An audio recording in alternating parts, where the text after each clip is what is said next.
Texas should be at this game. Kansas State 4.5 is what Kansas State's getting in Austin.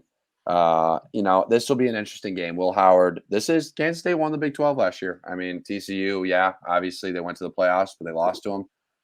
I don't think Kansas State, they don't have a Deuce Vaughn. He's on the Cowboys now, and they lost a few guys on defense, especially. This will be a game for Texas when you have Malik Murphy in and you don't have Quinn. We got to go to the BYU game this week, Dak. Got to see it up front. And they dominated, but I was not truly like, oh, Malik's going to for sure run the table here. We'll be fine until Quinn gets in. I didn't feel that way. I felt like that was a needed game for him. A lot of people asking about Arch Manning and why he didn't come in. You win by four possessions or whatever exactly it was. They're probably just saving his red shirt is my assumption. That kid just turned 19. He graduated early from high school.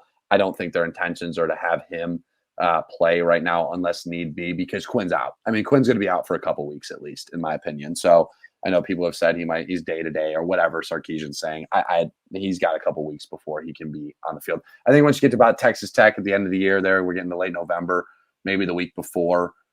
They play Iowa State, and I'm forgetting the next team. It's TCU. They have to go on the road twice. He'll probably maybe get in at that point. But if Malik Murphy can hold it down, Texas is for sure a playoff team if they win out, in my opinion. I mean, things will have to happen, right? The Big 12 will probably eat itself.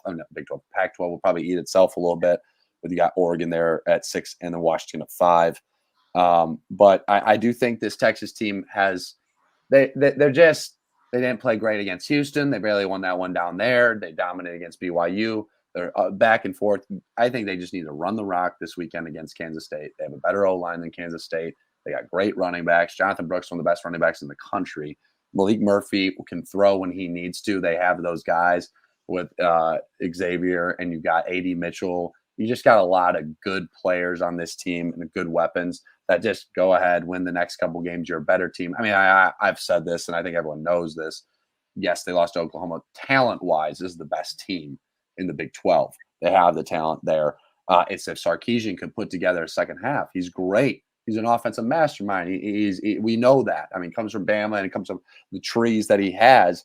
But when it comes down to it, what are we doing in the second half? What are we doing in the third quarter, Sarkisian? Yeah. When that things change, when your game plan, you're not calling your first 20 plays or what it is. And that's how Texas has to figure that out, especially now with Malik Murphy. I'm a huge Malik Murphy guy. He's got it all. He's 6'5". He can throw the ball probably 80 yards. He's athletic. He's awesome. He's an awesome player.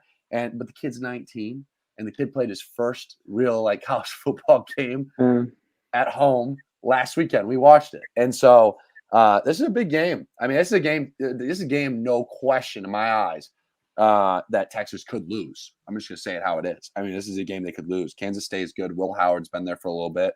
They just have a good foundation there, and I think the culture at Kansas State is about winning.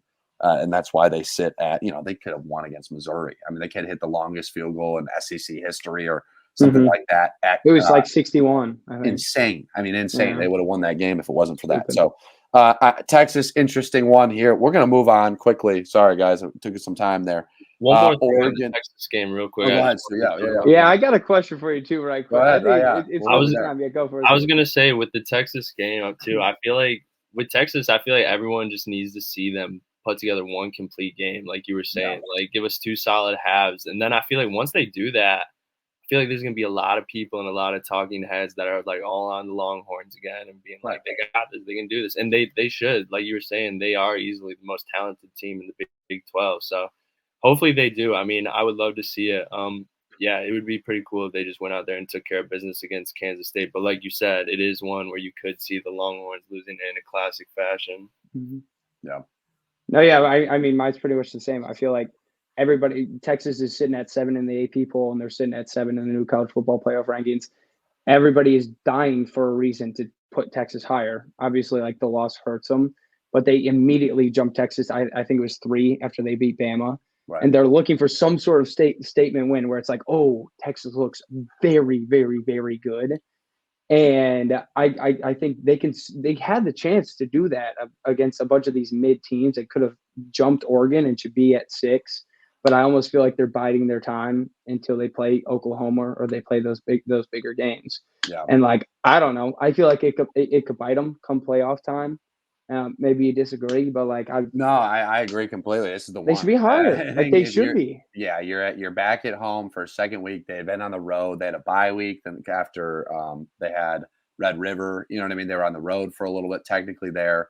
They went down to Houston in a weird game where they had to play Dana Holgerson, who like came out and said he's like, we only beat Texas this year. I'm happy or something. I maybe misquote him a little bit there, but he was like, we just want to beat Texas at this point, which would make probably keep his job if he did that, which he almost did. I mean, they lost by a touchdown there, and it was like a weird, shaky call at the end there. But yeah, no, I think would be the game. If Texas wants to come out and swing hard with Malik Murphy starting his second game, he's got confidence. I mean, they beat the crap out of BYU, and BYU was 5-2. It's not like that was a bad win. It just wasn't. Not all Texas fans, and I know this, are going to be like, that was awesome. That was probably a B- performance. Although the score they covered and everything, Malik still looked a little shaky. We saw that. His rhythm was a little off. He's not completely there but he's playing in front of 100,000 fans. Yes, they're rooting him on. This is his first time he hasn't played college football since he was in California playing high school ball.